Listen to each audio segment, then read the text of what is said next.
much typical of a long-standing British position, I'm afraid, that wants to see international law shifted aside solely in favor of political negotiations, albeit there aren't any to speak of at the moment between Israel and the Palestinians. It treats this conflict as if it is one of two equal parties, Israel and Palestine, living side by side, who have to work out differences, whereas what the court is being asked is to determine, after 56 and a half years of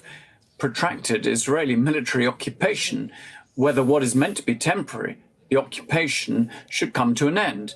What it seems that Britain is more interested in, and the United States as well, is some sort of permanent process of negotiations, as opposed to the permanent process of occupation that is currently in play.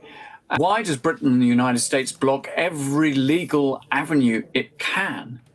to try to redress the grave injustices that are going on? And that is what people can't understand. It's why Britain and the United States, their reputations across the globe, frankly, are being trashed and undermined by our inaction. On that last point you mentioned, how much of a minority are countries like the UK and the US in right now, as we hear more and more countries state the opposite perspective? Well, when the UN General Assembly requested this opinion from the International Court of Justice, it was very clear that we're in a very small minority and that most states believe that it's a perfectly proper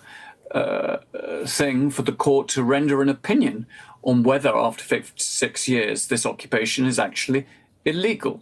And remember, it's very similar to the discussions we've had on the International Criminal Court, where at various points Britain has also objected to the court getting involved in crimes that may have been committed in Palestine. We've also seen this on a number of occasions, even at the Security Council as well, where they've been reluctant to support a draft resolution that would have